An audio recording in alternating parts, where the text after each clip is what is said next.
ओ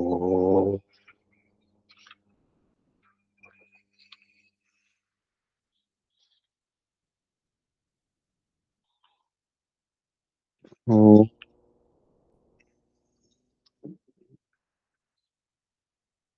योगी योगी तवस्तरम वाजे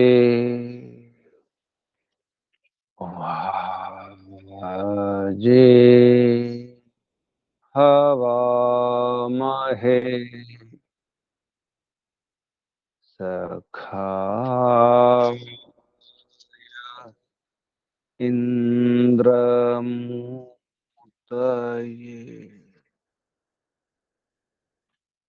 सखाय इंद्रमुतये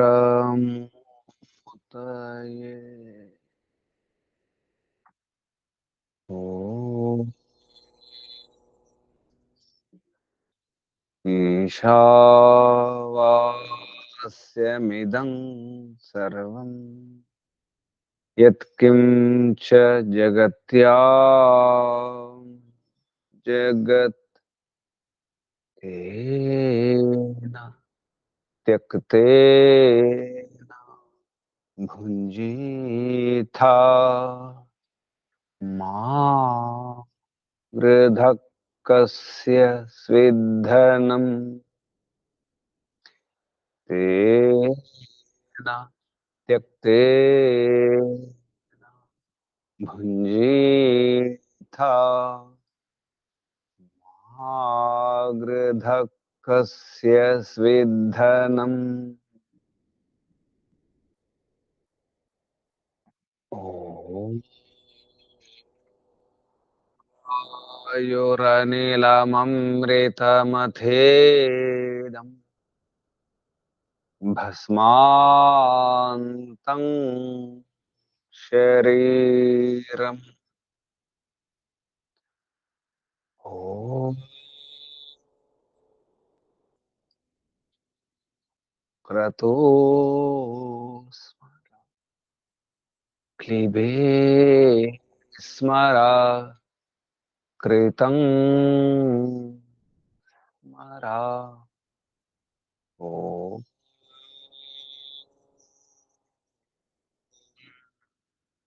क्रतो स्मरा क्लिबे स्मरा कृतं स्मरा ॐ हिरण्मयेन पात्रे सत्यस्यापिहितं मुखम् यो सावादित्ये पुरुषः सो सावहम् ॐ खं ब्रह्म ॐ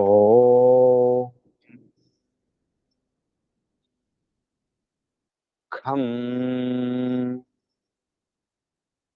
ब्रह्म ॐ खं ब्रह्म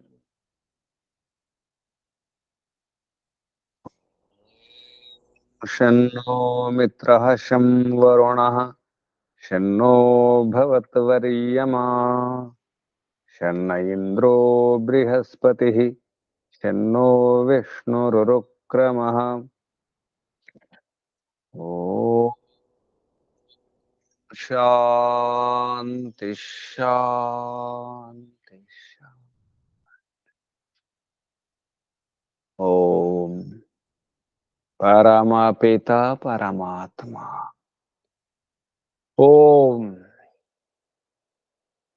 ఓం రక్షక, ఓం సర్వరక్షక, ఓం సదా రక్షక, సర్వదా రక్షక, సత్యరక్షక, నిత్యరక్షక, శాశ్వత రక్షక, సర్వత్ర రక్షక, ఓం సర్వదా రక్షక, సర్వథా రక్షక, పరమ రక్షక, జగద్రక్షక, విశ్వరక్షక, ఓం ఓం శాశ్వత పిత, శాశ్వత మాత, సర్వపిత, సర్వమాత, విశ్వపిత, విశ్వమాత, జగత్పిత, జగన్మాత, జగదాంబ, జగజ్జనని, జగత్పతి, విశ్వపతి, ఓం శాశ్వత భ్రాత, దాత, విధాత, శాశ్వత బంధు, మిత్ర, సఖ, శాశ్వత స్వామి, శాశ్వత రాజా, రాజాధిరాజ, స్వరాట్, విరాట్, స్వయంరాట్, బ్రహ్మరాట్, శాశ్వత రాట్, విశ్వరాట్, ఓం శాశ్వత గురు, శాశ్వత ఆచార్య, శాశ్వత పరమ గురు, పరమాచార్య, ఓం శాశ్వత న్యాయాధీశ, సదాధార, సర్వదాధార, జగదాధార, విశ్వాధార, ఓం ఈశ్వర, పరమేశ్వర, సర్వేశ్వర, ఈశా, పరేశ, సర్వేశ, జగదీశ, విశ్వేశ, ఓం ఓం సర్వాంతర్యామిన్, సర్వభూతాంతరాత్మ, సర్వవ్యాపక, సర్వశక్తిమాన్, నిరాకార, నిర్వికార, న్యాయకారి, దయాలు, అజర, అమర, అభయ, అనుపమ, నిత్య, పవిత్ర, సృష్టికర్త, ధర్త, భర్త, హర్త, పాలనకర్త, ప్రళయకర్త, ఓం ఓం ప్రభో, ఓం విభో, ఓం స్వయంభూ, ఓం శంభో, ఓం సంభో, ఓం భూః, ఓం భువః, ఓం స్వః, ఓం భూర్భువః స్వః, ప్రాణదాత, ప్రాణప్రియ, ప్రాణేశ్వర, ప్రాణప్రదాత, ప్రాణాధార, జీవనాధార, జీవనేశ్వర, జీవనదాత, జన్మదాత, సకల క్లేశనాశక, సర్వదుఃఖ వినాశక, సంకటమోచక, సమస్త శాంతి భయ నిర్మూలక, సచ్చిదానంద స్వరూప, కేవల సుఖ స్వరూప, ఆనందదాత, అనంత ఆనంద ఘన, ఆనందకర, సుఖకర, సుఖదాయక, ఆత్మద, బలద, జ్ఞానద, సర్వద, హర్షద, మోక్షద, ఓం ఓంకు వందనాలు. ఋషులకు, మహర్షులకు, మునులకు, యోగులకు, గురువులకు, ఆచార్యులకు, అధ్యాపకులకు, పెద్దలకు, మాతాపితలకు, శ్రేయోభిలాషులకు, మిత్రులకు, జడచేతనాది చరాచర జగత్తుకు, స్థావర జంగమాలకు వందనం. సర్వేభ్యో నమో నమః, ప్రణవః ప్రణామ. ఆత్మ బంధువులారా, శాశ్వత బంధువులారా, విశ్వ బంధువులారా, ధర్మ బంధువులారా, బ్రహ్మ బంధువులారా, ఆత్మీయ బాంధవులారా, మిత్రులారా, అత్యంత దుఃఖ నివృత్తి అభిలాషులారా, పూర్ణ పురుషార్థులారా, మోక్షాకాంక్షలు, ముముక్షువులారా, సుమ్నార్థులారా, సుఖార్థులారా, విశ్వాత్మ, బ్రహ్మాత్మ, పరమాత్మ, శాశ్వతాత్మ, శాంతాత్మ, దర్శన అభిలాషులారా, సాధకులారా, ఈశ్వరారాధకులారా, పరమేశ్వరోపాసకులారా, అన్వేషకులారా, జిజ్ఞాసులారా, అర్చన చేస్తేనే సుఖం, అర్చన అర్కుడే, అర్చనీయుడే, ఆరాధనీయుడు పరంపిత పరమాత్మ. మన ఆరాధ్య దేవుడు ఆరాధిస్తేనే, అర్చన చేస్తేనే, పూజిస్తేనే, సత్కరిస్తేనే, పరమపిత పరమాత్మ యొక్క ఆదేశాలను సరిగా అర్థం చేసుకుంటేనే, ఆచరిస్తేనే అర్క అర్చకం అర్చన చేస్తే కం లభిస్తుంది. అర్కుడు, అందుకే అర్కుడు అన్నాడు. అర్కం అర్చనం ద్వారా కం లభిస్తుంది. అర్చన నుంచి తీసివేసి కమ్ము నుంచి తీసేస్తే అర్క అవుతుంది. అదే ఆదిత్యుడు అర్కుడు, అదే అగ్ని అర్కం. నిజానికి అతర్క్యం. ఆ అర్కుడు అతర్క్యం, తర్కించి తెలుసుకోజాలము. తర్కించి తెలుసుకోవడం ఉండదు. తర్కం పరమాత్మకు పనికిరాదు. నా తర్కం, నీ తర్కం, వితర్కం, కుతర్కంతో తర్కిస్తే అర్కుడు అర్థం కాదు. అర్కుని ఎలా అర్థం చేసుకోవాలో చెప్పడం జరుగుతుంది బృహదారణ్యకోపనిషత్తులో. ఎందుకంటే చివరికి మిగిలేది ఏమీ లేదు, మరణమే. మరణమే దేవత అన్నారు. మరణ దేవత, మృత్యు దేవత. అది దేవత నిజానికి ఇస్తుంది. మరణం ఇచ్చేది, మరణం రక్షించేది దేవత. విజయాన్ని కలిగించేది నిజానికి దీపనం కూడా చేస్తుంది, విజయాన్ని కలిగిస్తుంది దేవత. రక్షిస్తుంది, కాపాడుతుంది దేవత. మృత్యు దేవత, మరణ దేవత. నిజానికి స్థిరమయ్యేది అక్కడే. జననం తర్వాతే బాధలు మొదలవుతాయి. జననంతోనే ఏడుపు మొదలవుతుంది. ఏడుపుతోనే ఊపిరి మొదలవుతుంది. బిడ్డ పుట్టిన తర్వాత ఏడవలసి వస్తుంది. ఏడిస్తే శుభసూచకం. పుట్టగానే ఏడవడం శుభశకునం. కానీ మరణిస్తే ఏడుస్తాం. పుడుతూ బిడ్డ ఏడుస్తాడు, మరణిస్తూ కూడా ఏడుస్తాడు, ఏడిపిస్తాడు కూడా. బిడ్డ మరణించేటప్పుడు ఏడుపు, విషాదం, మహాదారుణ దుఃఖం. నిజానికి కష్టాలు వచ్చినప్పుడు, బాధలు వచ్చినప్పుడు, అవమానాలు వచ్చినప్పుడు, నిరాశ నిస్పృహలు ఆవరించినప్పుడు చావే మేలు అనిపిస్తుంది. చావైనా రాదా అనిపిస్తుంది. చివరికి అదే కోరుకుంటారు. కష్టాల్లో కోరుకునేది మరణాన్ని కోరుకుంటారు. కానీ అర్చన చేస్తే, అరకుణ్ణి ఆరాధిస్తే ఆ మరణమే సంతోషాన్ని ఇస్తుంది, సుఖాన్ని ఇస్తుంది. కహ స్వరూపుడు, సుఖ స్వరూపుడు పరమపిత పరమాత్మ. అర్కుడు అర్చనీయుడు, ఆరాధనీయుడు, ఆరాధ్య దేవత, పరమదేవత, పరమారాధ్యం పరమపిత పరమాత్మ. ఎందుకంటే చివరికి మిగిలేది అదే. అక్కడికి వెళ్ళడం జరుగుతుంది. అర్కుని వద్దకే వెళ్తారు, ఆ మరణ దేవత వద్దకే. అక్కడే ఆశ్రయం. నిజానికి చివరి మరణం అంటే మోక్షమే. మళ్ళీ మళ్ళీ మరణించకూడదు, మాటి మాటికి మరణించకూడదు. క్షణం క్షణం, దినం దినం కాదు, ఒకే ఒక్క మరణం. ఆ మరణం మంచిదే. కానీ అర్కుని ఆరాధిస్తూ, అర్కుని యొక్క ఆదేశాలను అర్థం చేసుకొని ఆచరిస్తూ ఎప్పుడైతే అర్కుని చేరుతామో, మరణాన్ని ఇష్టంగా ముద్దాడుతాము, అప్పుడు హాయిగా ఉంటుంది, ఆనందంగా ఉంటుంది.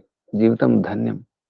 ఎందరో దేశభక్తులు, విప్లవ వీరులు దేశం కోసం, ధర్మం కోసం ప్రాణాలను తృణప్రాయంగా భావించిన వారు, గడ్డిపోచగా భావించి ప్రాణాలు ఇచ్చినారు. మరణం అంటే భయం లేదు. మృత్యుంజయులు మరణాన్ని జయించే ప్రయత్నం చేయాలి. నిజానికి ప్రతి క్షణం, ప్రతి దినం కూడా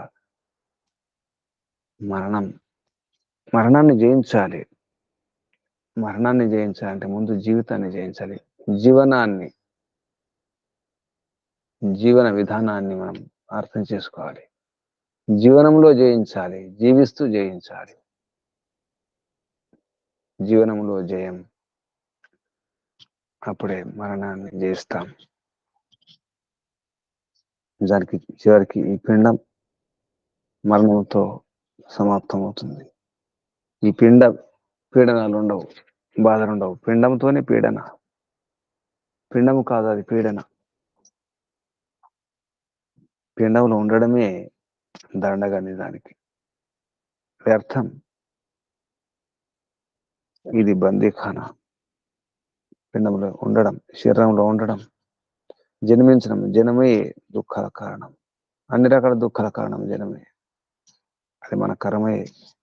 మనలో ఉన్న దోషాలే, రాగ ద్వేషం, మోహాలే మనకు అర్థం కాకపోవడమే. ఏది వాస్తవమో, ఏది సత్యమో, ఏది శాశ్వతమో సరిగా తెలియకపోవడమే అవిద్యే కారణం. విరుద్ధ విపరీత మిథ్యాజ్ఞానమే కారణం. అజ్ఞానమే కారణం. మనలో ఉన్నటువంటి భ్రమలు, భ్రాంతులే, సందేహాలే, సంశయాలే కారణం. వాటిని దూరం చేసుకోవడానికి ప్రయత్నం చేస్తున్నాం.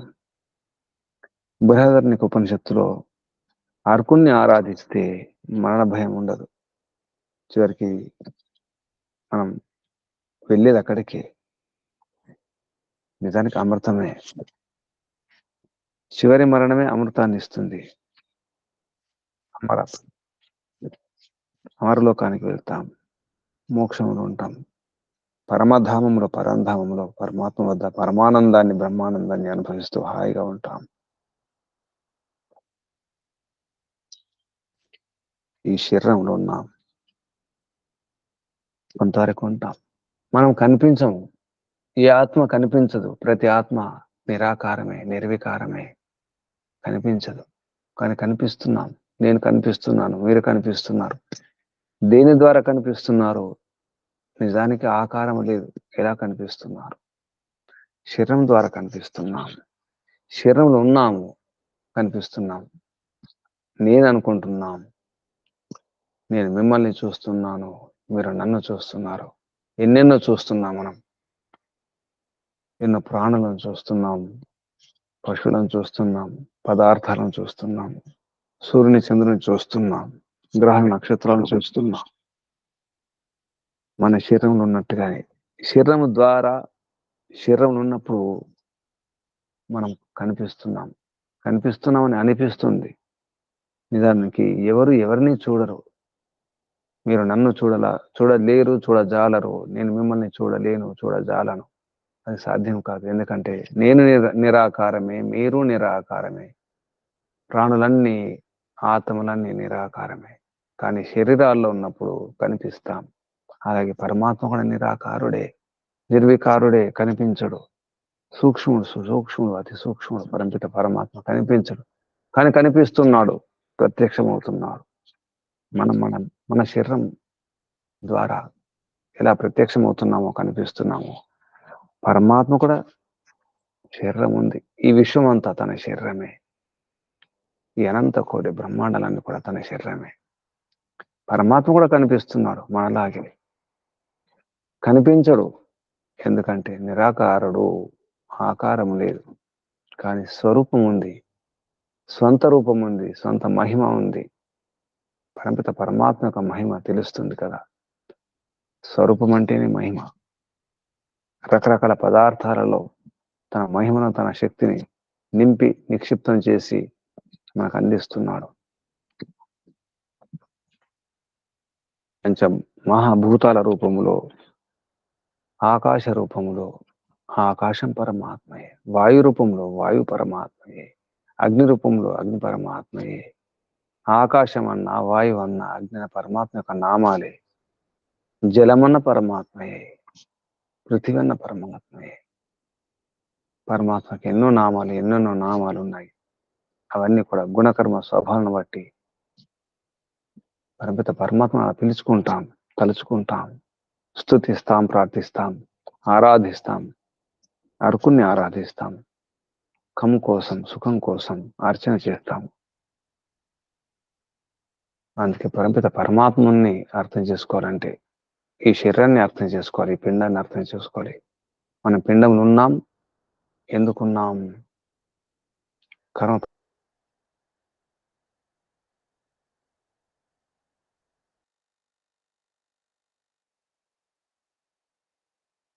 విశాల విశ్వం అనే ఈ దేహంలో ఎందుకున్నాడు?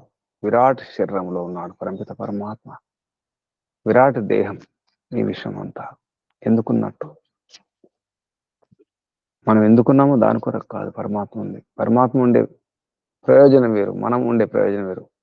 మనం చెరసాలలో ఉన్నాం, జైలులో ఉన్నాం, మనం చేసుకున్నటువంటి కర్మ ఫలాలను అనుభవించడానికి ఉన్నాం.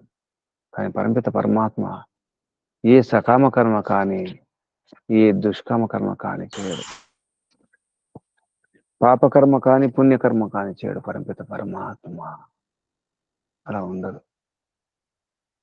పరమాత్మ అంతా పరోపకారం కొరకే, పరార్థం కొరకే, ఇతరుల కొరకే, అది మన కొరకే, మనల్ని రక్షించడం కొరకే. భద్రుడు సుభద్రుడు పరమాత్మ మన రక్షణ కొరకే అన్నిటిని కాపాడుతున్నాడు. సూర్యుని, చంద్రుని, గ్రహాలను, నక్షత్రాలను, కోటాను కోట్ల బ్రహ్మాండాలను కాపాడుతూ మన కొరకే. అణువులో కణకణములో ఉండి మన కొరకే. కానీ మనమున్నాము దేని కొరకు? మన కొరకు ఉన్నాం, అనుభవించడానికి. పరమాత్మ మనల్ని కాపాడడానికి. ఇది భేదం. అందుకే అర్కుడు అర్చనీయుడు, ఆరాధనీయుడు పరమాత్మ. అర్చించాలి, అర్చిస్తూనే తరించాలి. చివరికి అక్కడికే వెళ్ళిపోతాయి. ఎన్ని పదార్థాలున్నా, ఎన్ని గ్రహాల నక్షత్రాలున్నా, అనంతకోటి బ్రహ్మాండాలను కూడా అక్కడికే వెళ్ళిపోతాయి, లీనమైపోతాయి. మింగేస్తాడు, అన్నిటిని మింగేస్తాడు, భక్షిస్తాడు, హత్తావుతాడు. అద భక్షణే. ప్రళయంలో పరమాత్మ మృత్యుదేవత, అసలైన మృత్యుదేవత పరమాత్మ తన పొట్టలో ఉంచేసుకుంటాడు. భద్రంగా కాపాడడం కొరకు అది కూడా తన పొట్టలో, తన గర్భంలో ఉంచుకుంటాడు. అన్నిటిని మింగివేసి, కప్పివేసి అక్కడ రక్షిస్తాడు. ప్రళయంలో కూడా రక్షించడానికే, సృష్టిలో రక్షించడానికే, ఇప్పుడు రక్షిస్తూనే ఉంటాడు. సదా రక్షకుడు, సర్వరక్షకుడు, సర్వత్ర సత్య నిత్య రక్షకుడు పరమాత్మ. ఈ సృష్టి ఎందుకుందంటే మన కొరకు ఉంది. పెరిగిపోతున్నది పరమాత్మ చూస్తున్నాడు. పెరిగింది పెరుగుట కొరకే. తర్వాత విరిగిపోతుంది, ఆగిపోతుంది, ఆపేస్తాడు, వెనక్కి తీసేసుకుంటాడు, ఆగిపోతుంది, చల్లబడిపోతుంది, శవం చల్లబడిపోతుంది. ఈ శరీరం నుండి ఆత్మ వెళ్ళిపోతే చల్లబడుతుంది, శరీరం చతికిల పడిపోతుంది, పతనం అయిపోతుంది. ఆత్మ లేదు, ఈ శరీరం శవంగా మారిన తర్వాత. అలాగే పరమాత్మ కూడా వెనక్కి లాగేసుకుంటాడు. ఈ ప్రపంచం అంతా, ఈ విశ్వం అంతా ఉండదు.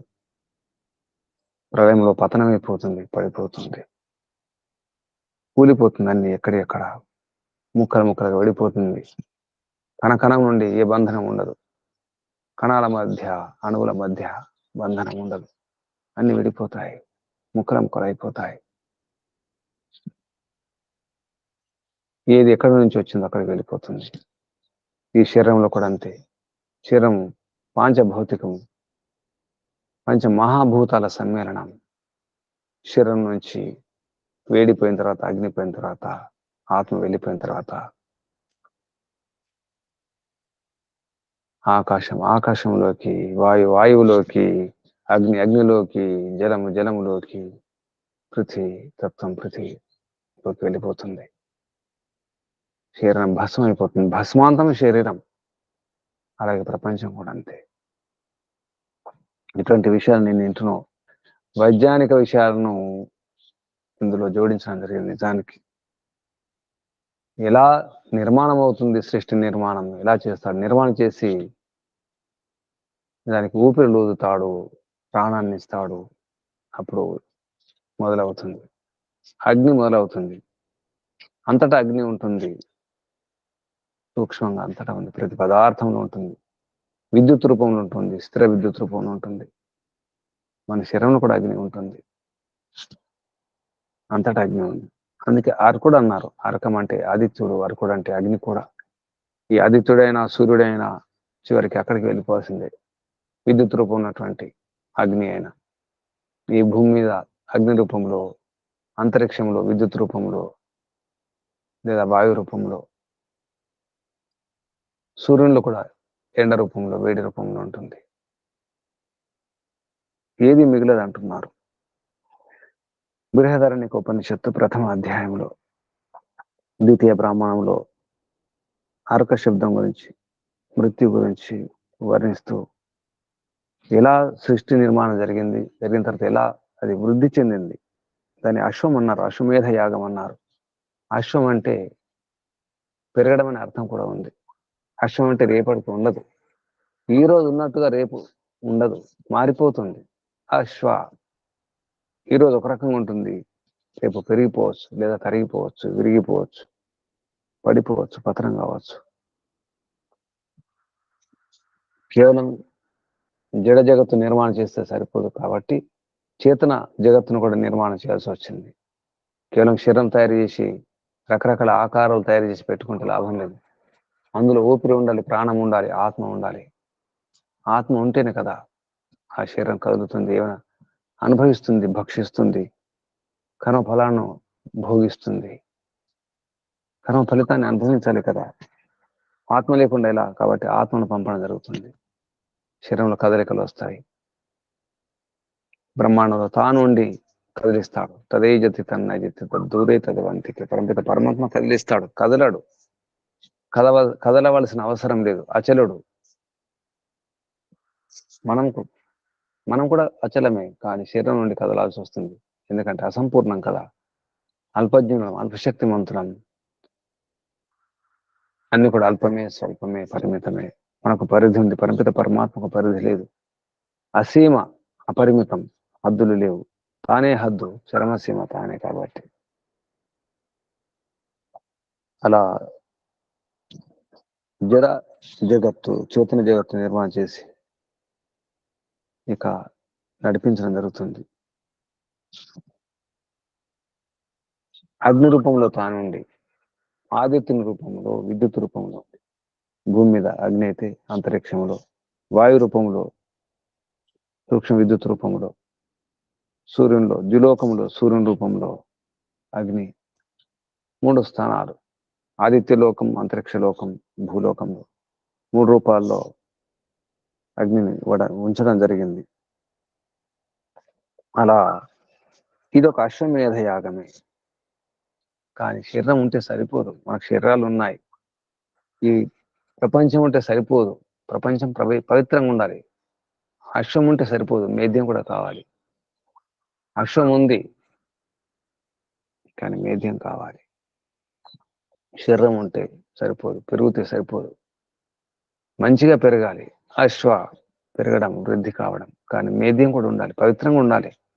శరీరం ఉంటే లాభం లేదు, ఇది పవిత్రంగా ఉండాలి, ఆరోగ్యంగా ఉండాలి, పుష్టిగా ఉండాలి, ఏ రోగాలు లేకుండా ఉండాలి. అలాగే బయట ప్రపంచం ఉంటే సరిపోదు, అది పవిత్రంగా ఉండాలి, ఏ కాలుష్యాలు లేకుండా ఉండాలి. అప్పుడే ఏ కల్మషాలు లేకుండా, ఏ కాలుష్యాలు లేకుండా, ఏ మురికి లేకుండా ఉన్నప్పుడే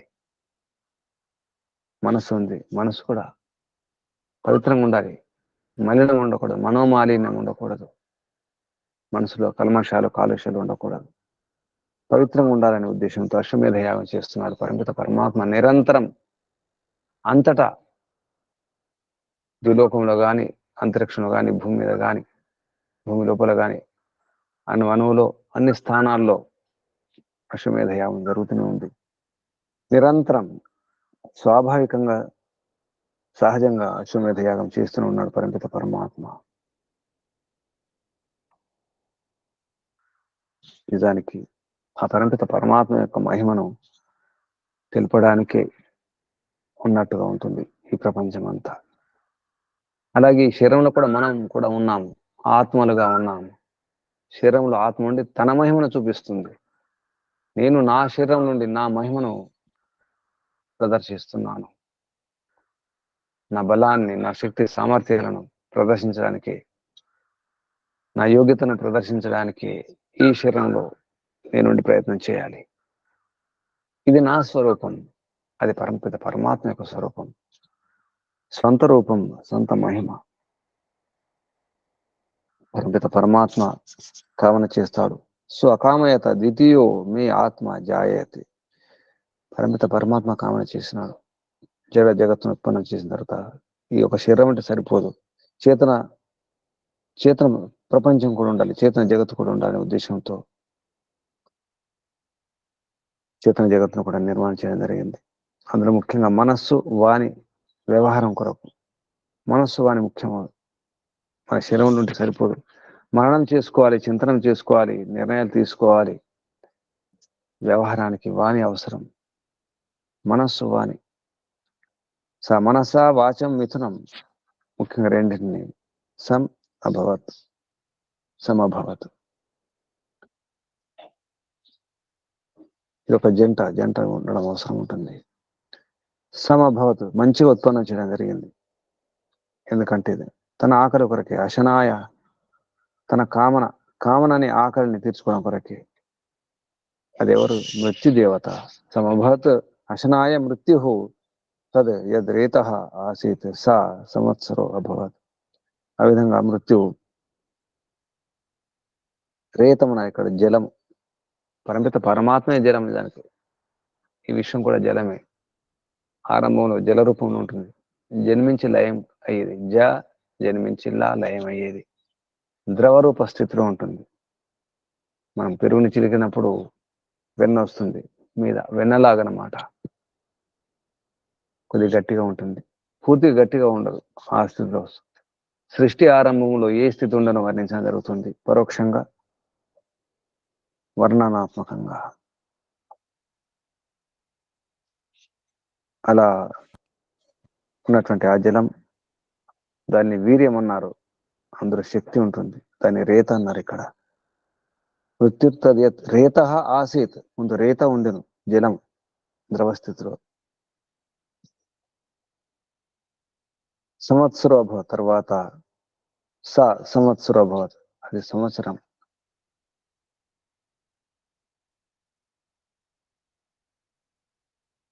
ఎందుకంటే ప్రపంచంలో సంవత్సరం అంటే కాలం, సమయం కూడా అవసరం. సంవత్సర రూపంలో, కాల రూపంలో కూడా. ఆ కాలుడు పరమిత పరమాత్మే. కాలాతీతుడు అంటాం, కానీ కాలమే తాను, పరమిత పరమాత్మే. వ్యవహారం కొరకు ఇదంతా అవసరం. చేతన జగత్తు కంటే ముందు, ఈ చేతన జగత్తు ఉత్పత్తి కంటే ముందు సంవత్సరం యొక్క, ఈ సమయం యొక్క వ్యవహారం అవసరం లేదు ఎవరికి. ఎందుకంటే వ్యవహారం చేయడానికి ఏ ప్రాణి కూడా దేహం ధరించలేదు కాబట్టి, దేహాన్ని ధరించిన తర్వాత ఇదంతా అవసరం ఉంటుంది. ఆ విషయాన్ని ఇక్కడ సంవత్సరం అభవత్ నాహ పురా తత సంవత్సర, చాలా స్పష్టంగా చెప్పారు. నా పురహ అంతకంటే ముందు, తత అప్పుడు, సంవత్సరం నా ఆశ సంవత్సరం లేకుండాను, కాలం అనేది సమయం అనే వ్యవహారం లేకుండాను. నాహ పురా తత సంవత్సర ఆశ తం ఏతావంతం కాలం అభిభ. కాలం అనేది అభిభ అంటే సంవత్సరం అనేది అయిన తర్వాత అది ఏతావంత, ఈ రకంగా ఈ కాలం యొక్క అంటే ఇంతవరకు అమీభ అంటే ధారణ, ఈ పాలన పోషణ అనేది. కాలానికి పాలన పోషణ లేదు, ఇంత ఇంత వ్యవహారం లేదు కాలం యొక్క వ్యవహారం. ఇప్పుడు ఎంతది యావాన్ సంవత్సర తం ఏతావత కాలస్య పరస్తాత్ అసృజత తం జాతం అభి వి అదదాత్ సహ భాన అకరోత్ సా ఏవ వాక్ అభవత్. అంటే వాక్ ఎలా ఏర్పడ్డా చెప్పడం జరుగుతుంది. కాలం యొక్క వ్యవహారం లేకుండా ఇంత వ్యవహారం లేదు. యావత్ ఏతావంతం కాలం అభిభా ఇంత ఎంతెత్తుంది ఇంత ఈ కాలం వరకు అంటే ఈ సమయం వరకు ఎంతైతే జరుగుతుందో అంత అప్పుడు లేకుండేను అన్నాడు. యావాన్ సంవత్సర తం కాబట్టి కాలం అనేది పరిమిత పరమాత్మకు అంతా తెలుసు, అంతా వర్తమానమే. మనకే భూతకాలం భవిష్యత్ కాలం, కానీ పరిమిత పరమాత్మకు అంత వర్తమానమే, అంత ప్రస్తుతమే. కాల కాలస్య పరస్తాత్ కాలం తర్వాత అసృజత అంటే కాలం తర్వాత ఉత్పన్నం చేయడం జరిగింది. తం జాతం ఉత్పన్నమైన తర్వాత ఇక ఈ పరిమిత పరమాత్మ యదథాత్ దాన్ని వ్యవహారంలోకి తీసుకురావడం జరిగింది. యదథాత్ అంటే తెరవడం జరిగింది, తన నోరు తెరుచుకోవడం జరిగింది, అది కాలంగా మారింది అంటున్నారు. సహ భాన్ నోరు తెరిచి అప్పుడు భాన్ అనే శబ్దాన్ని చెప్పడం జరిగింది. ఆ భానే అవ్యక్త శబ్దమే తర్వాత భాన్ అనే శబ్దం. సా ఏవ అదే వాక్ అభవత్ వాక్గా మారింది అంటున్నారు. అంటే పరిమిత పరమాత్మ నోరు తెరవడం ఏమిటి అంటే అర్థం వ్యవహారంలోకి తీసుకురావడం అన్నమాట. దీని అర్థం ఈనాటి భాషలో చెబితే ఓంకారం అనేది ప్రారంభం అయినట్టుగా. ఈనాటి భాషలో ఒరాకిల్ అంటారు, వైబ్రేటింగ్ సౌండ్ అంటారు. మొదటి శబ్దం, మొదటి వాక్ ఓం, దాని ఇక్కడ భాన్ అని చెప్పడం జరిగింది. అలా వాక్ యొక్క వ్యవహారం మొదలైంది, వారి యొక్క ప్రసారం, వాక్ ప్రసారం జరిగింది. ఇది పరిశోధనీయ అంశం. నిజానికి సృష్టి ఆరంభంలో ఎలా ఉండేది, సృష్టి ఆరంభంలో ద్రవస్థితిలో ఉండేది, ద్రవస్థితి పైన అందులో పైన పొర మీగడలాగా పెరుగు చిలికిన తర్వాత వెన్న వస్తే ఎలా ఉంటుంది అలా చిలికిన తర్వాత వదిలేస్తే వెన్న యొక్క పొర మీగడ కనిపిస్తుంది, కింద నీరే ఉంటుంది, మళ్ళీ మజ్జిగ రూపంలో ఉంటుంది. లేదా మనం చలికాలంలో చలి ప్రదేశాల్లో కనుక చూస్తే పైన మంచు గడ్డగట్టి ఉంటుంది, నడవచ్చు, వాహనాలు వెళ్ళొచ్చు, కానీ కింద నీళ్ళే ఉంటాయి, దృఢమై స్థిరమై ఉంటుంది. భూమి కూడా అటువంటిది, భూమి కింద కూడా నీళ్ళే ఉన్నాయి. ఈ రకంగా వాణి మొదలైన తర్వాత వాణి గురించి చెప్పడం జరుగుతుంది. సా ఐక్షత ఏది వా ఇమం అభిశంస్యే కనీయో అన్నం కరిష్యే ఇది సాథయా వాచా తేన ఆత్మన ఇదం సర్వం అసృజత ఇదిదం కించ అర్చో యజోంషి సామాని. కించ అర్చ అంటే రిక్ యజు సామ, యజోంషి సామాని ఛందాంసి యజ్ఞాన్ ప్రజా పశూన్ సా యద్యద్ ఏవ అసృజత తత్తద్ తత్తద్ అత్తుం అధ్రియత సర్వం వా అత్తి ఇతి తదిదం తది తద్ అదితిః అదిత్వం సర్వస్య ఏతస్య అత్తా భవతి సర్వం అస్య అన్నం భవతి యా ఏవం ఏతద్ అదితిః ఏతదిత్వం వేద. అదితి, అదితి అంటేనే అధభక్షణ అనే దానికి, అధభక్షణ ధాతువుతో కూడా అదితి అవుతుంది. అదితి పరిమిత పరమాత్మే, అన్నిటిని భక్షణ చేసేవాడు పరిమిత పరమాత్మ. స ఐక్షత ఆ పరిమిత పరమాత్మ, ఆ మృత్యుదేవత, ఆ సంహర్త, ఆ హర్త ఈక్షణ చేయడం జరిగింది, సంకల్పం చేయడం జరిగింది. ఐక్షత యది వై ఇది వా ఇమం అభిశంస్యే ఇది ఒకవేళ నేను ఇమం ఈ వాణి రూప దీన్ని అభిమంస్యే ఇమం అభిమంస్యే అంటే నేను చంపేస్తే అని అర్థం కూడా వస్తుంది. లేదా అభిమానం చేస్తే, నేను గర్విస్తే, అభిమానిస్తే, నా అభిమానంతో నా అహంకారంతో చంపేస్తే పరిమిత పరమాత్మ ఈక్షణ చేస్తున్నాడు, సంకల్పం చేస్తున్నాడు. అభిమంసి కనీయో అన్నం కరిష్యే అత్యల్పంగా, కనీయ కొంచెం అన్నాన్ని, భోగ్య పదార్థాలను. దాని అర్థం నేను నా అహంకారాన్ని, అభిమానాన్ని చూపిస్తూ, అంటే నా యొక్క శక్తిని ప్రదర్శించాలనుకుంటే కొంచెం అన్నాన్ని, భోగ్య పదార్థాలను కరిష్యే, నిర్వహణ చేయాలి, కొంచెం ఇవ్వాలనుకున్నాడు, కొంచెం కొంచెం చేయాలనుకున్నాడు. అంటే సృష్టి నిర్మాణ క్రమంలో ముందు అన్నిటిని ఒకేసారి కాకుండా కొంచెం కొంచెం చేయడం జరిగిందని అర్థం. కనీయో అన్నం కరిష్యే, అన్నం అంటే భోగ్య పదార్థాలను కరిష్యే చేయాలనుకున్నాడు, నిర్మాణం చేయాలనుకున్నాడు. పర్యాప్తం కాదు, చాలినంత కాదు, కొంచెం కొంచెం. కనీయ కనీయ అన్నం కరిష్యే అని సంకల్పం చేయడం జరిగింది. ఇది విచారించడం జరిగింది.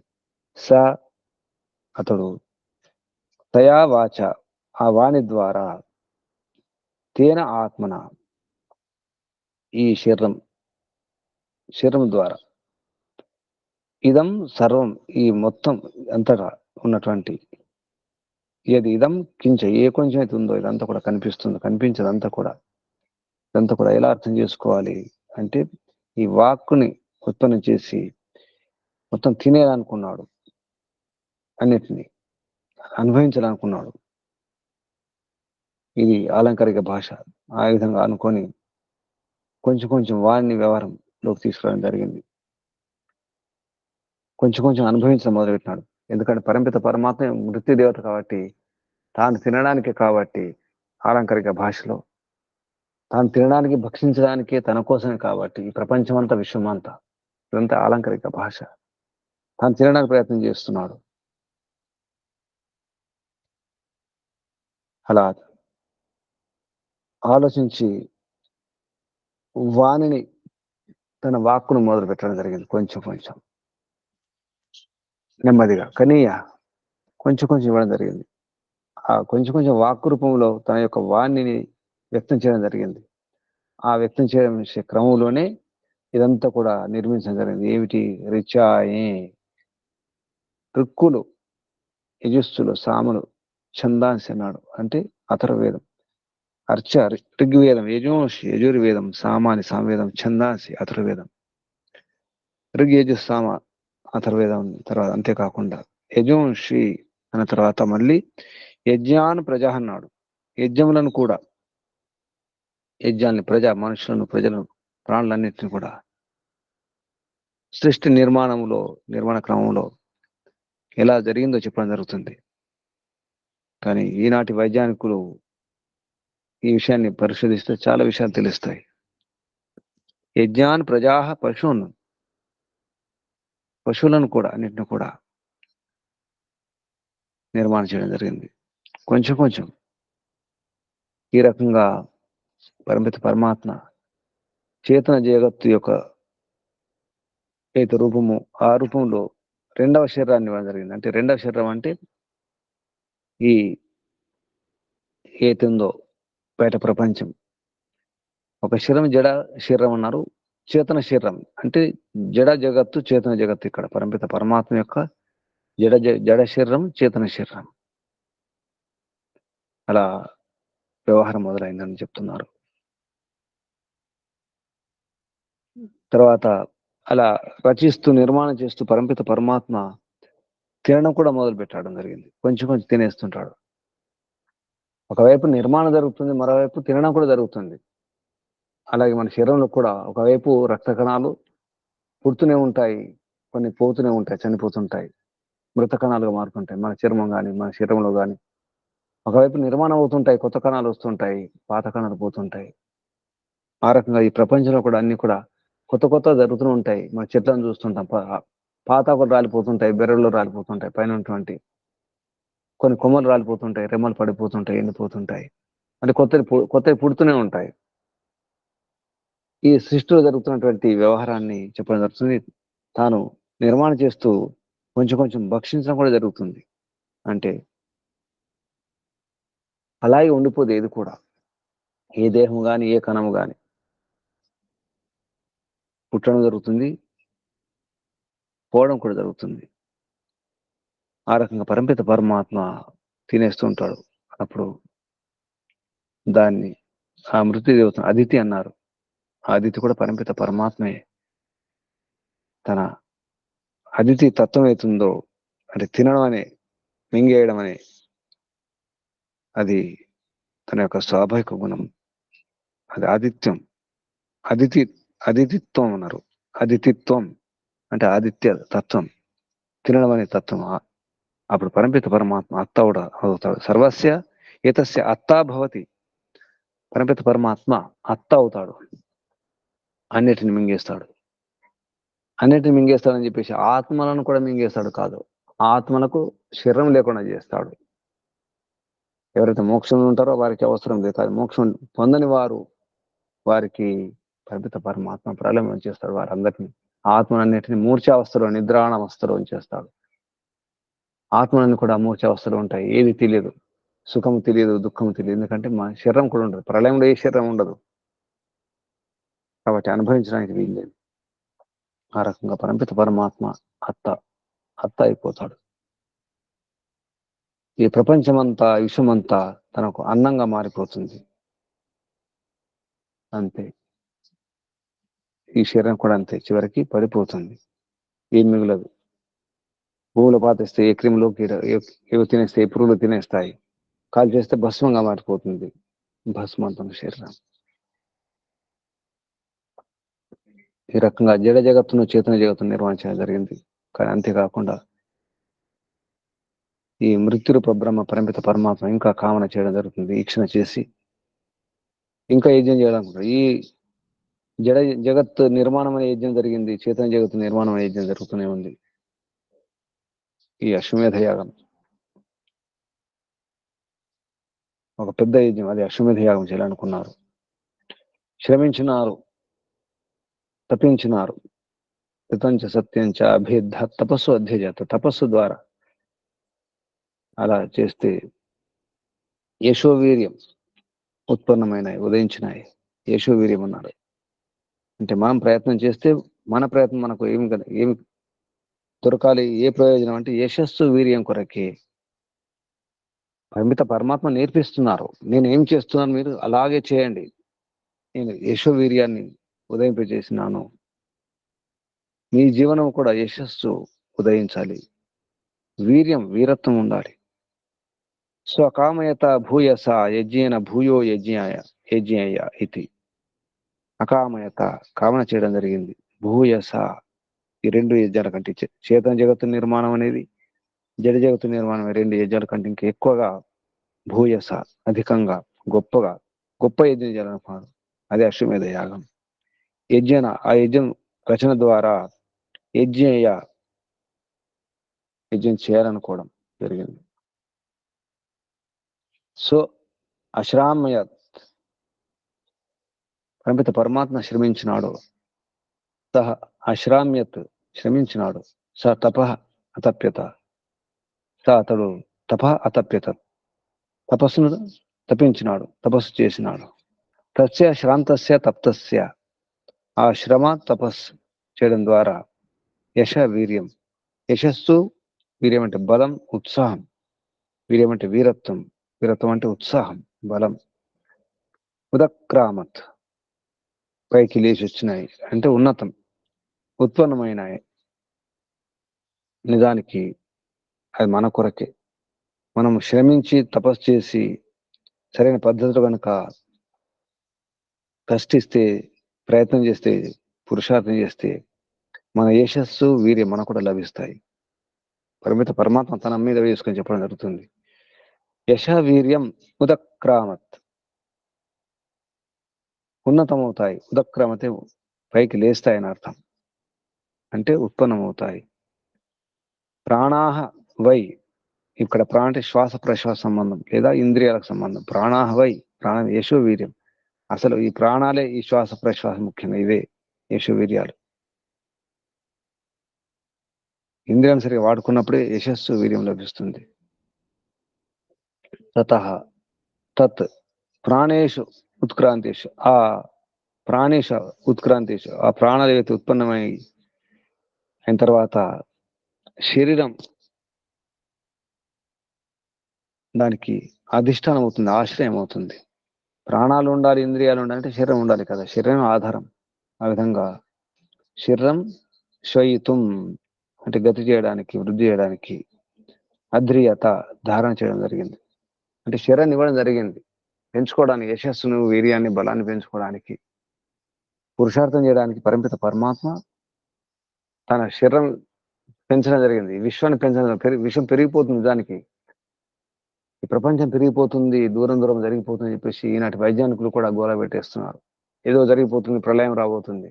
దానికి పరిమిత పరమాత్మ యొక్క వ్యవహారం అది. సృష్టి నిర్మాణం మెల్లిగా జరుగుతుంది, విస్తరిస్తుంది. దైన అశ్వం అన్నారు అందుకే. కానీ అది కూడా మేధ్యంగా, పవిత్రంగా, శుద్ధంగా పరిమిత పరమాత్మ దీన్ని పెంచుతుంటాడు, విస్తరింపజేస్తుంటాడు. విస్తరింపజేసి విశాలంగా పెంచేసి తర్వాత మళ్ళీ సంకోచింపజేయడం కూడా జరుగుతుంది. కొంచెం కొంచెం భక్షించడం కూడా జరుగుతుంది. చివరికి ఏమీ లేకుండా మింగేయడం జరుగుతుంది.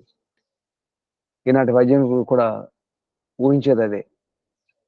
ఈ విశాల విశ్వం పెరిగిపోతుంది, విస్తరిస్తుంది. విస్తరించడం వల్ల ఆ బంధాలు, కణాల మధ్య ఉన్నటువంటి, ఆ గ్రహాల మధ్య ఉన్నటువంటి ఆకర్షణ బలం తగ్గిపోతుంది. అప్పుడు విడిపోతాయి, ప్రళయం రాబోతుందని చెప్పేసి ఊహించడం జరుగుతుంది. ఆ విషయాన్ని ఇక్కడ ఈ రకంగా చెప్పడం జరుగుతుంది. వర్ణాత్మకంగా, అలంకారికంగా ఈ జడచేతన జగత్తు పెరుగుతుంది. చివరికి మళ్ళీ అక్కడికి వెళ్ళిపోతుంది అన్నారు. ఎక్కడికి? మృత్యుదేవత మింగేస్తుంది. శ్వయితం అధ్రియత తస్య శరీర ఏవ మనః ఆసిత్. మళ్ళీ శరీరంలోకి వెళ్ళిపోతుంది.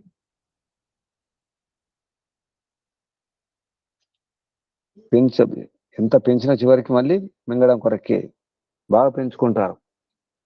కసాయ వారు మేకలను, పశువులను బాగా పెంచుతారు, బాగా మేపుతారు. మేపి చాలా బలంగా, లావుగా తయారు చేస్తారు. ఒకరోజు బలి ఇచ్చేస్తారు, కోసేస్తారు, చంపేస్తారు, మాంసాన్ని అమ్ముకుంటారు. అలా పరిమిత పరమాత్మ కూడా పెంచేసి ప్రపంచాన్ని చివరికి మళ్ళీ మింగేస్తాడు. కొంత మోసం చేసేవారు కూడా బాగా సహకరిస్తారు, ప్రేమ చేస్తారు, అన్ని చేస్తారు. ఒకరోజు నాశనం కూడా చేస్తారు. మోసం చేసేవారు ఎక్కువ ప్రేమిస్తారు, ప్రేమ చూపిస్తారు. అటువంటి వారు కూడా ఉంటారు ప్రపంచంలో. అందుకే జాగ్రత్త ఉండాలి. కానీ పరిమిత పరమాత్మ చేసే ప్రయోజనం వేరు. పెంచి ఈ ప్రాణులకు, ఆత్మలకు అన్ని ఇచ్చి చివరికి మళ్ళీ తగ్గించడం జరుగుతుంది. నిర్మాణం చేసేటప్పుడు కూడా క్రమంగానే ఒకటొకటి స్వల్పంగానే, అల్పంగానే తయారు చేయడం జరిగింది. మెల్లమెల్లగా పెంచడం జరిగింది. ఏదైనా అకస్మాత్తుగా వెంటనే పెరగడం మంచిది కాదు, వెంటనే తరగడం కూడా మంచిది కాదు. తొందరగా పెరగడం మంచిది కాదు, తొందరగా తగ్గిపోవడం కూడా మంచిది కాదు. అలాగే రోగాలు కూడా అకస్మాత్తుగా వచ్చే రోగాలు కానీ, అకస్మాత్తుగా తగ్గే రోగాలు కానీ మంచివి కాదు. రోగాలు కూడా మెల్లమెల్ల తగ్గాలి. నిజానికి అకస్మాత్తుగా తగ్గిపోకూడదు. జ్వరం వచ్చిందనుకున్న అకస్మాత్తుగా తగ్గాలని చూడకూడదు, వెంటనే రోగం తగ్గిపోవాలని చూడకూడదు. దేనికైనా క్రమం ఉంటుంది. చెట్టు అకస్మాత్తుగా పెరగదు, క్రమం ఉంటుంది, కాలం అవసరం. అలా వృద్ధి అవుతూ ఈ శరీరం అనేది మేధ్యంగా మారాలి, పవిత్రంగా మారాలి. వృద్ధి మాత్రం కాదు, శుద్ధి కూడా ఉండాలి. కేవలం వృద్ధిని సరిపోదు, శుద్ధి కావాలి. శుద్ధి గురించి పరిమిత పరమాత్మ ప్రయత్నం చేయడం జరుగుతుంది. దాన్ని అశ్వమేధం అన్నారు. నిరంతరం పరిమిత పరమాత్మ అశ్వమేధ యాగం చేస్తూనే ఉన్నారు.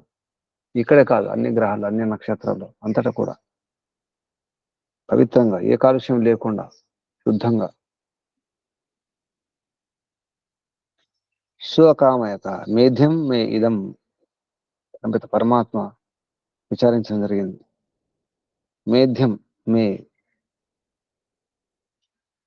నా శరీరం అవుతుంది, ఈ విశ్వమంతా నా శరీరం, ఇది వృద్ధి అవుతుంది, కానీ మేధ్యం కూడా మారాలనుకున్నారు. ఇదం, ఈ శరీరం, ఈ యశోవీర్యం, ఇదంతా కూడా మనం కూడా ఈ శరీరంలో ఉన్నప్పుడు మనం కూడా అలాగే అనుకోవాలి. పవిత్రంగా ఉండాలి, శరీరాన్ని పుష్టిగా ఉంచుకోవాలి, ఆరోగ్యంగా ఉంచుకోవాలి అని ఆలోచించాలి. ఇక పరిమిత పరమాత్మ సకామయత అన్న, నిజానికి అది మనమే కావాలి. పరిమిత పరమాత్మ కామన చేయడం జరిగింది, ఈక్షణ చేయడం జరిగింది, ఆలోచించడం జరిగింది. ఏమని? మేధ్యం మే ఇదం స్యాత్. ఇది మేధ్యం కావాలి. మేర అంటే నా యొక్క, ఇదం ఈ శరీరం అవుతుందో అది మేధ్యం కావాలి. ఆత్మన్వి అనేనా శ్యామ్ ఇది. నేను ఆత్మన్వి కావాలనుకున్నాడు. ఉత్కృష్టం కావాలి. ఉత్కృష్టం అంటే ఆత్మ ఉన్నటువంటి శరీరంలో ఉండాలనుకున్నాడు. నేను ఉత్కృష్ట ఆత్మను, పరమాత్మను నేను ఉండే శరీరం కూడా ఉత్కృష్టంగా ఉండాలి, శుద్ధంగా ఉండాలి. నేను పవిత్రం, ఈ ప్రపంచం అంతా విశ్వమంతా పవిత్రంగా ఉండాలని పరిమిత పరమాత్మ మనకు ఈ ప్రపంచాన్ని ఇస్తే, ఈ జగత్తుని ఇచ్చేసి అన్నిటిని ఇచ్చేస్తే, మనం ఏం చేస్తున్నాం? ఆరంభంలో నిజానికి చిన్నప్పుడు పెద్ద రోగాలు ఏముండవు, పవిత్రంగా ఉంటుంది. మనసులో కాలుష్యాలు కల్మషాలు ఏముండవు, చిన్నపిల్లలకు బాగానే ఉంటుంది. తర్వాత పెరిగే క్రమంలోనే ఈ గొడవ అంతా, రకరకాల రాగాలు, ద్వేషాలు, మోహాలు, కాలుష్యాలు.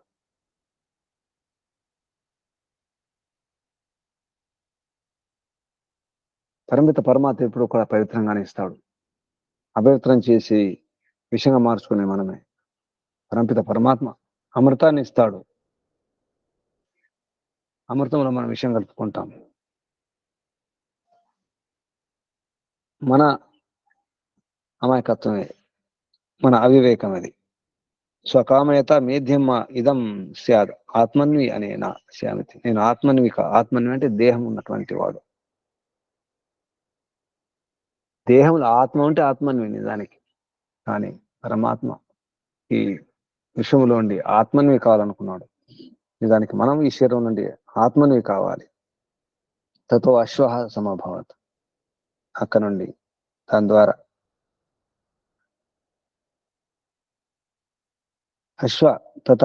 దాని తర్వాత దాని నుండి లేదా ఆ పరిమిత పరమాత్మ వలన అశ్వ అంటే గతి ఉన్నటువంటి లేదా పెరగడం అనే గుణం ఉన్నటువంటి సమభవత్.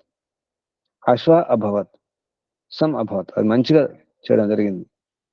ఏదైతే ఉందో అశ్వత్ అది అంటే పెరిగిపోయిందని అర్థం. అశ్వత్ అంటే ఇక్కడ. సో అశ్వ సమభవత్ ఇది అశ్వత్ తత్ మేధ్యం అభూత్ ఇది. అది మేధ్యంగా మారింది, శుద్ధంగా మారింది, అదే అశ్వమేధమయ్యింది. ఇది తద్ అశ్వమేధస్య, అశ్వమేధం యొక్క అశ్వమేధం అనే తత్వం అంటే పెరగడం అనేది ఉందో, పెరుగుతూ పవిత్రంగా ఉండడం అనేది ఏతుందో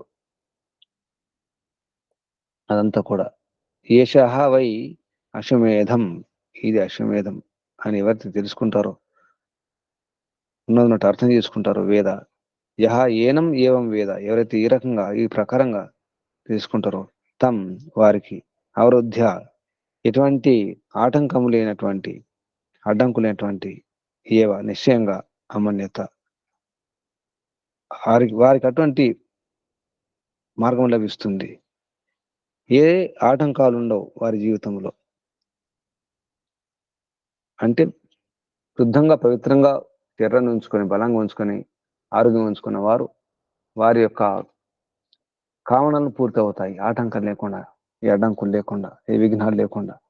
అందుకే శరీరం ఒకటి కాదు, మనసును కూడా పవిత్రంగా ఉంచుకొని ప్రయత్నించారు. ఇంద్రియాలను అదుపులో ఉంచుకొని, ఇంద్రియాన్ని నిగ్రహించుకొని, వ్యవహారంలో ఉంచుకునే అవకాశం పరిమిత పరమాత్మ ఇస్తూనే ఉన్నాడు, అవకాశం ఇస్తూనే ఉన్నాడు, మనం వాడుకోవడం లేదు. అనవరుధ్య ఏ అవరోధాలు లేకుండా నిశ్చయంగా అమన్యత అంటే ఇక్కడ ఆలోచించడం జరిగింది. దానికి సంవత్సరస్య అంటే ఇక్కడ సంవత్సరస్య దాని తర్వాత అంటే ఆ ఒక సంవత్సరం తర్వాత, అంటే దీని అర్థం ఏంటంటే అశ్వమేధ యాగంలో అశ్వమేధ యాగానికి సంబంధించినటువంటి గుర్రాన్ని వదిలిపెట్టడం జరుగుతుంది. అది ఒక సంవత్సరం తిరిగి వస్తుంది. ఆ సంవత్సరం తిరిగి వస్తే మళ్ళీ అక్కడికి వస్తుంది, మళ్ళీ వెనక్కి తీసుకోవడం జరుగుతుంది. ఆ విషయం ఇక్కడ చెప్తున్నారు. సంవత్సరస్య పరస్తాత్, సంవత్సరం తర్వాత ఆత్మనే ఆలభత మళ్ళీ అక్కడికి వస్తుంది. పశువున్ దేవతాభ్య, ఆ పశువులను దేవతల కొరకు ఔహత్ సమర్పించడం జరుగుతుంది. దీని కొందరు అశ్వమేధ యాగం పూర్తి చేసిన తర్వాత, అశ్వం తిరిగి వచ్చిన తర్వాత అశ్వాన్ని ఏం చేస్తారంటే ప్రత్యహోత్ అంటే సమర్పించడం జరుగుతుంది. ఈ మాటను సరిగా అర్థం చేసుకోక అశ్వమేధంలో ఆ యాగంలో అశ్వం ఏతుంటుందో గుర్రం, ఆ గుర్రాన్ని బలి ఇవ్వడం జరుగుతుంది. సంవత్సరం తిరిగి వస్తుంది, రాజ్యాన్ని పెంచుతుంది, విస్తరింపజేస్తుంది. దాని అర్థం అశ్వమేధ యాగంలో రాజ్యాన్ని, తన దేశాన్ని సమృద్ధిగా స్వావలంబన చేసుకుంటూ, పెంచుకుంటూ, పోషించుకుంటూ ఉండాలి రాజు, చక్రవర్తి ఎవరైనా. అది దాని ఉద్దేశం. అది తిరిగి వచ్చిన తర్వాత దాన్ని సత్కరించడం జరుగుతుంది, దాన్ని కాపాడుకోవడం జరుగుతుంది. కానీ ఇక్కడ ఏమన్నారు? ప్రత్యాహుత అంటే సమర్పించడం జరుగుతుంది, దాన్ని హాయిగా ఉంచడం జరుగుతుంది. కానీ సమర్పణ శబ్దం తీసుకొని కొందరు ఆ అశ్వాన్ని బలి ఇవ్వడం జరుగుతుంది, చంపేయడం జరుగుతుంది ఆ అశ్వమేధ యాగంలో. అది కాదు. అంటే సంవత్సరం పూర్తవుతుందని అర్థం. సూర్యుడు ఒక సంవత్సరం మొత్తం తిరిగి అక్కడికి వస్తాడు. అక్కడికి వస్తే దాని సంవత్సరం అంటాం మనం. నిజానికి సూర్యుడు తిరిగి అక్కడ రావడం ఏం జరగదు, భూమి తిరుగుతుంది, మరి అక్కడికి వస్తుంది, పూర్ణమైపోతుంది, సమర్పితం అయిపోతుంది, సంపూర్ణమవుతుంది, సమాప్తమవుతుంది. అశ్వమేధ యాగంలో కూడా అశ్వము సమాప్తం అంటే సంవత్సరం అయిపోయింది, కాలం సమాప్తం అని అర్థం. ఒక సంవత్సరం పూర్తయిందని చెప్పడానికి. దానికి వ్యతిరేకంగా సరిగా అర్థం చేసుకోక అశ్వాన్ని బలి ఇవ్వడం జరుగుతుంది. ప్రత్యాహుత అనే శబ్దం సమర్పించడం జరుగుతుంది అంటే సంవత్సరం పూర్తయిందని చెప్పడానికి. దేవతల కొరకు పశువులను దేవతాభ్య ప్రత్యాహత, పశువులను దేవతల కొరకు సమర్పించడం జరిగింది అన్నారు ఇక్కడ. అంటే అర్థం ఏంటి? చంపడం కాదు, బలివ్వడం కాదు. తస్మాత్ ఆ కారణంగానే సర్వదేవతత్వం, అది సర్వదేవత్వం అనేది అంటే దేవతల యొక్క ఏదైతే హితకరం ఉంటుందో, అంటే దేవతలు అంటే పంచభూతాలు కానీ ఇవన్నీ కూడా బయట ఉన్నటువంటి ఏ కాలుష్యం లేకుండా యజ్ఞ యాగాల ద్వారా కాలుష్యం లేకుండా చూడడం అనే అర్థం ఇక్కడ దేవతలకు ఇవ్వడం అనేది. భౌతికతో వస్తుంది భావయత అనే శబ్దంతో. అంటే దేవతను శుద్ధంగా ఉంచితే ఆ దేవతలకు మనం కూడా శుద్ధంగా ఉంచగలుగుతాయి, మనకు కూడా సహకరించగలుగుతాయి అని అర్థం. పంచమహాభూతాలు అంటే అగ్ని, ఈ వాయువు, ఈ నీరు, గాలి కాలుష్యం, వాయు కాలుష్యం లేకుండా, జల కాలుష్యం లేకుండా, అగ్ని కాలుష్యం లేకుండా, భూమి కాలుష్యం లేకుండా చూసుకునే బాధ్యత మనదే. ఏ కాలుష్యం లేకుండా చూసుకోవాలనే ఉద్దేశంతో ఇక్కడ చెప్పడం జరుగుతుంది. పశువును బలివ్వడం కాదు. కానీ ఇక్కడ వాక్యం అనిపిస్తుంది మనకు, పశువును దేవతాభ్య ప్రత్యహోత్, అది కాదు. ఈ రకంగా చివరికి పరమాత్మ భుజించేస్తాడు, భక్షించేస్తాడు. మృత్యు బ్రహ్మ, సూర్యుడు, చంద్రుడు దేనైనా భోగించేస్తాడు, చివరికి ఏమి లేకుండా చేసేస్తాడు. అలా ఈ ప్రపంచం ఏతుందో, ఈ చెట్లను పెంచాలంటే ఏమన్నా నీరు పెడతాం, నీరు తడపడం అవసరం ఉంటుంది. అంత ఎవరి కొరకు అంటే ప్రజల కొరకే. ఇది పరంపిత పరమాత్మ యొక్క భోగ్య పదార్థాలు. మృత్యు అస్య ఆత్మ భవతి ఏతాసాం దేవతానాం ఏకో భవతి. చివరికి ఈ దేవతలన్నీ కూడా అందులో పోతాయి. ఈ యజ్ఞ క్రియలు ఏవైతున్నాయో నిజానికి తర్వాత యజ్ఞం చేసిన తర్వాత దాన్ని పక్కన పెట్టాల్సి వస్తుంది. అంటే యజ్ఞం చేయగానే మోక్షం లభించదు. అందుకే కొందరు ఏమన్నారంటే ఈ యాగిక క్రియలన్నీ కూడా, ఈ యాగ క్రియలన్నీ కూడా కొంతవరకే మోక్షాన్ని ఇవ్వడం కాదు, అది కర్మకాండకు సంబంధించి కాబట్టి అంతవరకే చూడాలన్నారు. కానీ కర్మకాండలో కూడా జ్ఞానకాండం ఉంటుంది. అందులో కూడా సరిగా అర్థం చేసుకుంటే చాలా విద్య ఉంటుంది. ఆ విషయాన్ని మనం అర్థం చేసుకోవాలి ఇందులో. కాబట్టి పరమాత్మ యొక్క అశ్వమేధ యాగం అనేది చివరికి ఎలా మోక్షం పొందాలనే ఉద్దేశంతోనే అర్థం చేసుకోవాలి. యజ్ఞయాగాలు యజ్ఞం చేయగానే మోక్షం లభిస్తుంది కాదు. అందులో జ్ఞానాన్ని చూడాలి, అందులో సరైన బోధ ఏమిటో ఆ బోధన అర్థం చేసుకోవాలి. అశ్వమేధ యజ్ఞం పరమిత పరమాత్మ చేసే ఈ అశ్వమేధ యాగంలో అప్పుడు పరమిత పరమాత్మని, ఆ అర్కుని ఆరాధించడం అవుతుంది. ఇక్కడ బయట వ్యవహారంలో అర్కుడు అంటే సూర్యుడు, అర్కుడు అంటే అగ్ని, అదే అశ్వమేధం అన్నారు. ఆ సూర్యుడు చేసే వ్యవహారం అవుతుందో తిరిగి అక్కడికి రావడం జరుగుతుంది. సూర్యుడు చేసే ప్రతిరోజు కూడా అశ్వమేధ యాగం చేస్తున్నాడు. సూర్యుడే కాదు, అగ్ని, అంతరిక్షం ఉన్నటువంటి వాయు రూపంలో ఉన్నటువంటి అగ్ని కూడా, మన శరీరం ఉన్నటువంటి ఈ అగ్ని కూడా, భూమి మీద ఉన్నటువంటి అగ్ని కూడా, అన్ని కూడా అశ్వమేధ యాగమే చేస్తున్నాయి, అంటే పెంచుతున్నాయి. నిజానికి విద్యుత్ పెంచుతుంది, వృద్ధి చేస్తుంది. ప్రగతికి ఒక సాధనం, ముఖ్యమైన సాధనం, ప్రధాన సాధనం ఈ రోజుల్లో విద్యుత్తే. అది అగ్ని రూపమే. అగ్ని ఉంటేనే అభివృద్ధి. నిజానికి విద్యుత్ ఉంటేనే, మన శరీరంలో అగ్ని ఉంటేనే అభివృద్ధి. జఠరాగ్ని కానీ, ఆయా అంగాల్లో ఉన్నటువంటి ఆ శక్తి కానీ, కంటిలో అగ్ని ఉంటుంది అంటే శక్తి ఉంటుంది, చెవిలో శక్తి ఉంటుంది, వినే శక్తి, చూసే శక్తి, చర్మంలో శక్తి ఉంటుంది, స్పర్శ శక్తి. అగ్ని కనుక లేకపోతే, ఆ శక్తి లేకపోతే ఏది పనిచేయదు. ఎవరైతే మధుమేహ వ్యాధిగ్రస్తు ఉంటారో వారికి శక్తి సరిగా అందక ఆయా అంగాలు పడిపోతాయి, పనిచేయవు. కంటి చూపు మందగించవచ్చు, కళ్ళే పోవచ్చు. మధుమేహం ఉన్న వారికి, షుగర్ వ్యాధి ఉన్న వారికి నొప్పులు రావచ్చు, గుండె పని చేయకపోవచ్చు, మూత్రపిండాలు పని చేయకపోవచ్చు, చెవులు వినిపించకపోవచ్చు. దాని అర్థం శక్తి అందకపోతే, అంటే అగ్ని అందకపోతే. ఆ రకంగా ఈ ప్రపంచంలో కూడా అంతే. అందుకే అరకుడు ఉండాలి, సూర్యుడు ఉండాలి. సూర్యుడే జీవశక్తి, జీవనానికి జీవింప చేసే శక్తి. అన్ని శక్తులకు ఆధారం సూర్యుడు అని చెప్పేసి వైజ్ఞానికులు కూడా ఒప్పుకోవడం జరిగింది. అన్ని రకాల శక్తులకు ఆధారం, కేంద్ర బిందువు సూర్యుడే అని. కాబట్టి అరకుడే, ఆ అరకుడు మనలో కూడా ఉన్నాడు, అగ్ని రూపంలో ఉన్నాడు. మనం కూడా అశ్వమేధ యాగం చేస్తున్నాం, కానీ సరిగ్గా తెలుసుకోలేక చేస్తున్నాం. అశ్వం అంటే పెరగాలి కదా, పెరగడం ఒకటే కాదు, పవిత్రంగా ఉండాలి కదా. అశ్వము మేధము, మేధ్యము. మేధ్యం అంటే పవిత్రం, శుద్ధం. ఆ విధంగా ప్రయత్నం చేస్తూ చేస్తూ చివరికి మరణాన్ని ప్రాప్తింపజేసుకోవాల్సి వస్తుంది, మరణాన్ని ముద్దాడాల్సి వస్తుంది. మరణమే ముద్దు నిజానికి. చివరికి మరణమే ముద్దు అవుతుంది. ఎందుకంటే చివరి మరణం, మళ్ళీ వచ్చేది లేదు. విడుదల,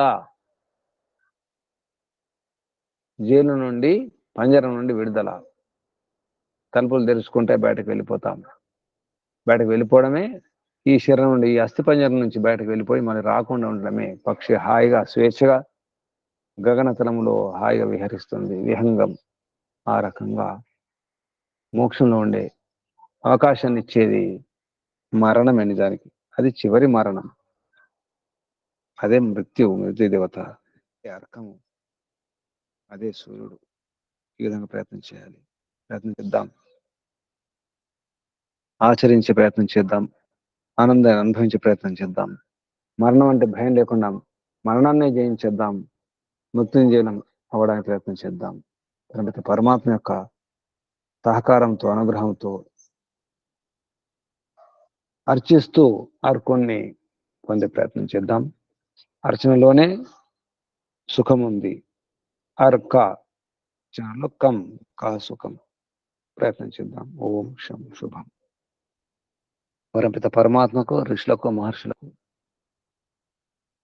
మునులకు, యోగులకు అందరికి కూడా ధన్యవాదాలు అర్పిస్తూ, మహర్షి దయానంద సరస్వతి గారికి, వారి గురువు గారు గురువర్య విరజానంద సరస్వతి గారికి ధన్యవాదాలు, వందనాలు, ప్రణామాలు.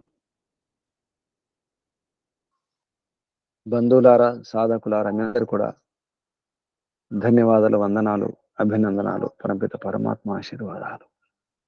ఓం శం శమో. శాంతి పాఠం. ఓం